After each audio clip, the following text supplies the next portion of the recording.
You're watching Saturday Night Live. Thank you so much for staying with us. Now, many women you encounter will tell you they have come across domestic violence. Few will say little or nothing about it.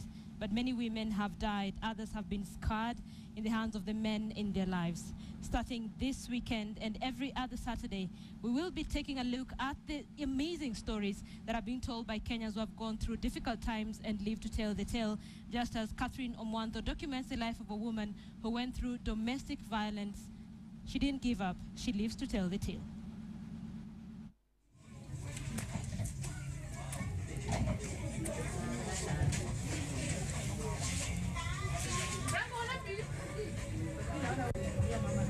Her sense of touch is distorted, but Janet can still feel with her hands.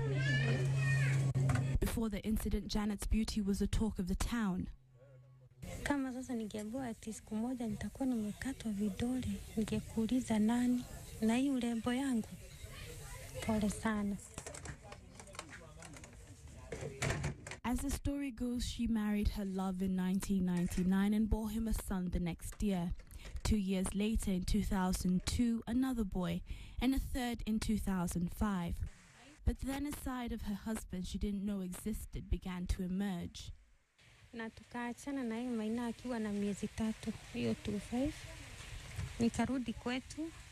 Wazazi wangu wakaniambia siwezi kaa huko na watoto, nitoke niende. Nikaenda kwa brother yangu.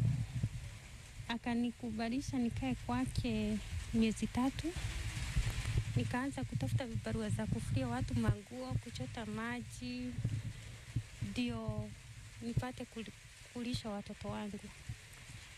Mungu alinibariki, nilikuwa nafanya hiyo kazi mpaka na jioni najipata niko na 1,000. After a year of separation, Janet came back to Nairobi to work at the Gikomba market as a trader. 6 mwezi wa 6 ndio tulipatana na mume wangu kwenye nilikuwa naishi Dadora, nikitoka kwangu nikuje job. Tukapatana mahali Railways, mahali train inasimamanga. Sikuwa nimemuona, akaniambia nisimame.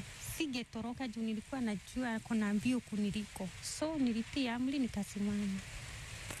Kusimama ndio akaniambia nimetumana urudi, umekata. Nikamwambia mimi kwako sitarudi.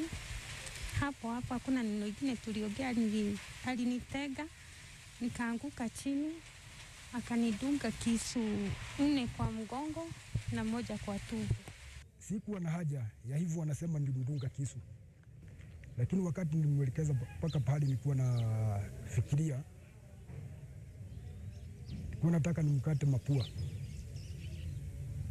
na nimkate mdomo ili sura yake iharibike. Lakini tulipofika mahali nilikuwa nimemwelekeza, yeye aliweza kupiga nduru na kukaa na watu wamekuja. Sasa nikamdunga hiyo kisu, hivyo nilimdunga ni sawa. The police told Janet to report her husband if she saw him again. Advice in hindsight, Janet says she should have taken because the following month she would meet her fate. After kunidunga na hiyo kisu on July hiyo mwaka tu, tarehe 17, nikashuka Nissan 32 kutoka Dadora. Nikashuka hapo OTC, nikiteremka sasa hivi Litero ndio nivuke roundabout hiyo iko hapo niende Gikomba. Hapo ndio tulipatana. Alikuwa anakuja nyuma yangu kulingana na wale walikuwa hapo wanakuaga na breakdown wakiniambia. Alikuwa nyuma yangu lakini mimi sikuwa nimeangalia nyuma, so sikuwa nimemuona. Kufika hapo alinishika na huku nyuma. Nikaangalia hivi nikaona ni yeye. Akaniambia nimetumana urudi, umekataa kurudi. Akaniambia sasa nimekuja kukuua. Nilimjibu, Guy John, usiniue. Juu anaitwa John. Kumbuka niko na watoto na mimi wanategemea. Akaniambia, akarudia tena nitakuua. Sikuongea tena. Akanimwagilia petroli kwa uso. Akawasha kiberiti. Akaenda yeye akaniwacha nikiwaka. So hebu nicheke kidogo nisilie. Oh my God, guys. Aliniwacha nikiwaka. Naweza kusema maji yakiwa yamezoleka, maji yakimwagika huwa hayazoleki. Yalimwagika kwake na akawa katika hali aliyonayo. Yamemwagika kwangu nikawa katika hali ya ufungwa. Yangu yataisha, yake hayataisha. Namhurumia kwa kumharibia sura yake. Nafadhaika.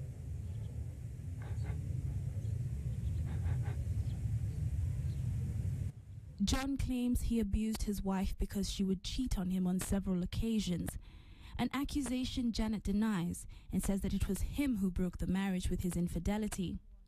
Nevertheless, Janet says that it's all in the past now. John's 10-year jail term comes to an end in 3 years, but the wardens here at committee tell us that he has truly reformed and could be let out sooner than that.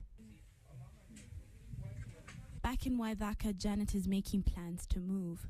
Kubadilika nimebadilika sana. Hii muda amenipea hapa. Umenibadilisha kwa kiwango kikubwa. Mimi sio yule mtu aliyetoka huko. Sio yule mtu alitenda hiyo kitendo. Hapana. Inawezekana kwa sura pengine inaweza kuonekana ni huyo mtu. Lakini hata ukiangalia picha ya yule mtu alitenda hiyo kitendo na yule mtu atakayetoka jela kwa majaliwa ya Mwenyezi Mungu ni watu wawili tofauti. Mimi naonanga kama atanisupua. Juu si safari moja au pili au tatu amejaribu. Naongeanga tu kuhusu kili ya kisi na ya kunichoma. Kuna ingine alikuwa amenipeleka kwa makaburi anizike huko. Hiyo hakuna mtu niliambia. Kuna ingine alikuwa amejaribu kunirusha kwa mto. So ni kama mara 5 amejaribu kuniua. Kwani umemkosea nini kabisa ili mtu anakuambia? Mimi hajawahi sema nimemfanyia nini. Lakini nikiongea na mamake anasemaga eti hana ubaya. Though John regrets what he did to his wife, it doesn't take the scars away. Janet must now deal with a society that does not know about her ordeal or understand it. A society that still deems domestic violence as a subject to be discussed behind closed doors. Kwenda kwetu, kuna venye ninafanyiwa madharau. Naitwa Kiwete, Kiwete. Hiyo jina sitaki hata saa hii. Mimi si Kiwete. Hata pesa ya watu wenye hawajiwezi wakiendea mimi siendeagi. Ni imani niko nayo by the way. Nimejikubali. So saa ile nasema nampenda, simpendi ati akuje akae huku. Siwezi kaa na yeye. Ni vile nimemsamehea. Naomba Mungu amsaidie hata mwenye ataoa asimfanyie kitendo kama hii. Victims like Janet do not speak of their ordeal until they find themselves on a hospital bed.